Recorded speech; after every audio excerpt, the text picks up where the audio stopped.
नमस्कार and welcome you all to world affairs. मैं हूं प्रशांत धवन। नाउ रिसेंटली आप सब लोगों ने ये न्यूज़ सुनी होगी कि जो भारत के हाई कमिश्नर हैं टू यूके, ये जा रहे थे ग्लासगो के एक गुरुद्वारे में। रास्ते में इनको गलत तरीके से रोका गया, इनको अब्यूज़ किया गया, थ्रेटन किया गया। और यहाँ पे आप देख पाओगे इससे रिलेटेड बहुत सारे आर्टिकल आपको मिल जाएंगे। और इंडियन गवर्नमेंट ने ऑन रिकॉर्ड प्रोटेस्ट भी किया है। ये कहा है कि जिस तरीके से हमारे हाई कमिश्नर के साथ बर्ताव हुआ है, उनको रोका गया एक गुरुद्वारा एंटर करने से, ये बहुत ही ज़्यादा गलत है। और मैं आपको इन डिटेल बताऊंगा कि यहाँ पर हुआ क्या है। वैसे मैं एक बात क्लियर कर दूं, इस सब इंसिडेंट से रिलेटेड एक वीडियो भी सामने आई है जहां पर जिन लोगों ने अब्यूज़ किया इंडियन हाई कमिश्नर को, वो लोग रिकॉर्डिंग कर रहे हैं, दिखा रहे हैं कि हम इंडियन हाई कमिश्नर को गुरुद्वारे में नहीं जाने देंगे वगैरह। वो वीडियो मैं आपको नहीं दिखाने वाला, क्योंकि इससे जो गलत एलिमेंट्स हैं उनकी ग्लोरिफिकेशन होती है। और इंडिया और यूके के रिलेशंस आप अगर देखें तो अभी भी काफ़ी स्ट्रांग है।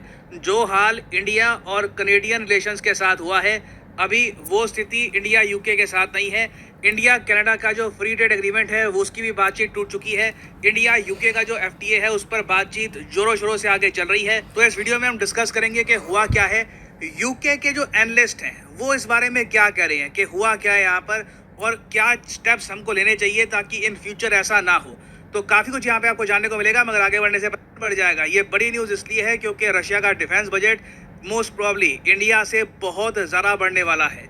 ये है यहाँ पे आपकी ऑप्शंस 70%, 50%, 30% या 100%। कमेंट सेक्शन में करिए उत्तर, सही आंसर मैं आपको दूंगा वीडियो के अंत में। ओके, तो सबसे पहले यहाँ पे आप देख पाओगे ये हैं भारत के हाई कमिश्नर, मतलब के सबसे बड़े डिप्लोमेट इंडिया के टू द यूनाइटेड किंगडम। ये विक्रम साहब यहाँ पे हो गए इंडियन हाई कमिश्नर। और जब मैं कहता हूँ Indian high commissioner to UK, तो ये बेसिकली भारत को रिप्रेजेंट करते हैं 4 देशों में।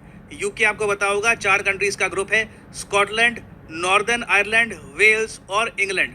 तो स्कॉटलैंड में ना 2 बहुत ही इंपॉर्टेंट शहर है। एक तो है ग्लासगो। कई लोग सोचते हैं कि स्कॉटलैंड की जो राजधानी है वही ग्लासगो है, क्योंकि ग्लासगो एक बहुत ही पॉपुलर सिटी है। मगर स्कॉटलैंड की जो राजधानी है ये एडिनबर्ग है। तो एडिनबर्ग की हम यहाँ पे बात नहीं कर रहे, हम यहाँ पे बात कर रहे हैं ग्लासगो की। ग्लासगो में देखिए एक बहुत ही भव्य गुरुद्वारा है, और वहाँ पे जो गुरुद्वारा कमेटी है उन्होंने इंडियन हाई कमिश्नर को इन्वाइट किया। आपने देखा होगा भारत सरकार के बहुत सारे मिनिस्टर्स, ऑफिशियल्स काफ़ी बार ओपनली गुरुद्वारा जाते हैं। फॉर एग्जांपल यहाँ पे आप देख पाओगे पीएम मोदी जी गुरुद्वारे में, जयशंकर साहब, मतलब it is a very common thing. Indian government के मिनिस्टर्स, हमारे डिप्लोमेट्स बहुत फ्रीक्वेंटली गुरुद्वारे जाते हैं। इससे ऑब्वियसली कम्युनिटीज़ के बीच में गुडविल भी क्रिएट होती है। तो भारत के हाई कमिश्नर ग्लासगो के जो गुरुद्वारे हैं वहाँ पहुँचे। अचानक से क्या होता है कि कुछ रेडिकल लोग आते हैं, इंडियन हाई कमिश्नर को अब्यूज़ करना स्टार्ट कर देते हैं। जी हाँ, बिल्कुल, यहाँ पे आप देख पाओगे threatened and abused. Indian high commission issue statement on Glasgow gurdwara incident. हमारे हाई कमिश्नर को अगेन देखो, यहाँ पे बात सिर्फ विक्रम साहब की नहीं है, ही इज़ रिप्रेजेंटिंग इंडिया। ये बहुत बड़ी बात है कि भारत के हाई कमिश्नर के साथ ये सब हुआ।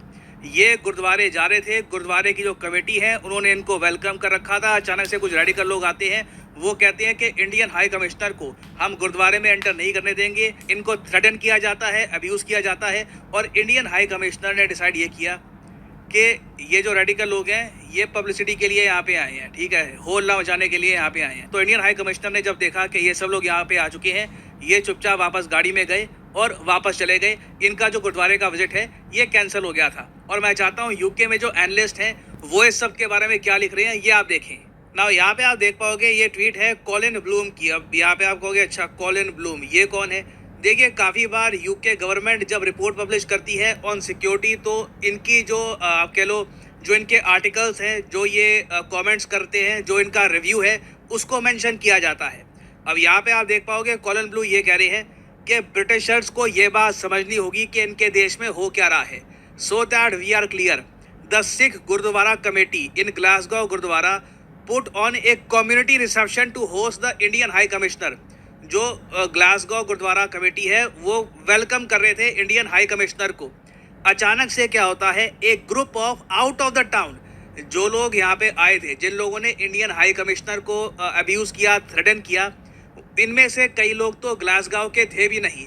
एक group of out of town pro Khalistani activist turn up, physically intimidate the local Sikh community and try to attack the High Commissioner to London in his car, and they film themselves doing it and put it on their social media accounts. ये मैंने इसलिए आपको बोला कि जो उनकी footage थी, जो उन लोगों ने खुद रिकॉर्ड करी है, वो मैं दिखाना नहीं चाहता, वो सर्कुलेट करना गलत है।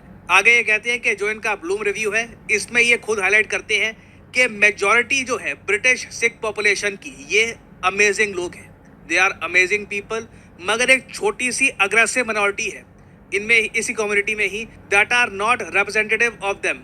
The UK government needs to do more to deal with these extremist fringe elements. और ये मैं आपको बता दूं, ये यूके गवर्नमेंट की एक सिक्योरिटी असेसमेंट की रिपोर्ट है। ब्लूम ने ये भी कहा था कि 2018 में ना कनेडियन गवर्नमेंट ने एक रिपोर्ट पब्लिश करी थी। इस रिपोर्ट का नाम था 2018 public report on terrorism threat to Canada. इस रिपोर्ट में पहले कनेडियन गवर्नमेंट ने खालिस्तानी एलिमेंट्स का मेंशन किया, बाद में प्रेशर के वजह से, पॉलिटिकल रीजन की वजह से इन्होंने जो ये मेंशन है ये रिमूव कर दिया।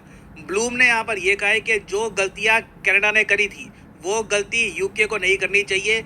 ये कुछ एक हैंडफुल लोग हैं जो कंट्रीज के बीच में रिलेशंस खराब कर सकते हैं, कम्युनिटीज को डिवाइड कर सकते हैं। यहाँ पे आप देख पाओगे ब्लूम ने लिखा था, propagating hate and division, trying to brainwash youth to cause division and hate in India is really sad। तो इसलिए आप समझ गए होंगे कि ये इशू इतना सीरियस क्यों है और गवर्नमेंट ऑफ इंडिया ये इशू यूके के साथ रेस क्यों कर रही है। क्योंकि पहली बात तो इट इज़ वेरी डिसग्रेसफुल, क्योंकि थ्रेटन और अब्यूज़ ना सिर्फ इंडियन हाई कमिश्नर, जो स्कॉटलैंड के एक मेंबर ऑफ पार्लियामेंट थे जो इनके साथ आए थे, उनके साथ भी सेम बर्ताव किया गया।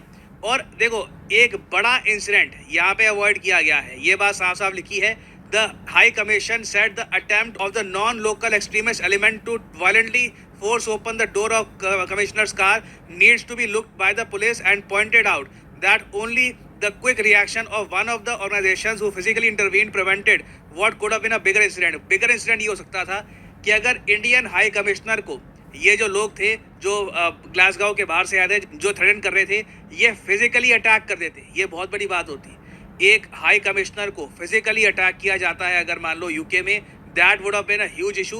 इंडिया हो सकता था उस केस में अपने हाई कमिश्नर को सिक्योरिटी रीजंस की वजह से वापस बुला लेता फ्रॉम यूके। तो घूम फिर के देखिए, यहाँ पे बात आती है कि इंडियन हाई कमिश्नर को प्रॉपर सिक्योरिटी प्रोवाइड करनी चाहिए। इससे पहले आपको याद होगा जो भारत का हाई कमीशन है लंदन में, उसके बाहर प्रोटेस्ट हुए थे, काफ़ी वीडियो सामने आई थी, इंडियन फ्लैग नीचे करने की भी कोशिश की गई थी, बहुत ज़्यादा मैं कहूँगा ख़राब सीन सामने आए थे। उसके बाद हमने ये भी देखा कि जो यूके का हाई कमीशन है इन न्यू दिल्ली, उसके बाहर एक शौचालय बनाने की बात चल रही थी, और जो सिक्योरिटी थी वो भी इनकी थोड़ी बहुत कम कर दी गई थी। तो अगेन ये बात यूके को समझनी होगी कि जिस टाइप की सिक्योरिटी ये प्रोवाइड करते हैं अमेरिकन ऑनवॉय को, बाकी ऑनवॉयज़ को, सेम टाइप की सिक्योरिटी इन्हें इंडियन हाई कमिश्नर को भी प्रोवाइड करनी पड़ेगी, even while he is travelling, क्योंकि इन दी एंड इनकी सिक्योरिटी की जो जिम्मेदारी है ये यूके गवर्नमेंट पे आती है। तो ये टॉपिक देखिए अभी न्यूज़ में आने वाला है, देखना होगा कि यूके यहाँ पर क्या एक्शन लेता है, क्योंकि बड़ी बात है, इंडियन हाई कमिश्नर को थ्रेटन किया गया और यहाँ पर वायलेंस भी हो सकता था। तो देखना होगा कि यूके कैसे रिएक्ट करता है इस इशू को लेकर। नाउ फाइनली वापस आते हैं अपने क्वेश्चन की तरफ कि रशिया अपना जो डिफेंस बजट है कितना % इंक्रीज करने वाला है 2024 में। तो सही उत्तर यहाँ पे है ऑप्शन ए, एक 70%, मैसिव 70% की हाइक हम देखेंगे, और it is very much possible कि रशिया का डिफेंस बजट कई दशकों में हाईएस्ट पॉइंट पर पहुंच जाए।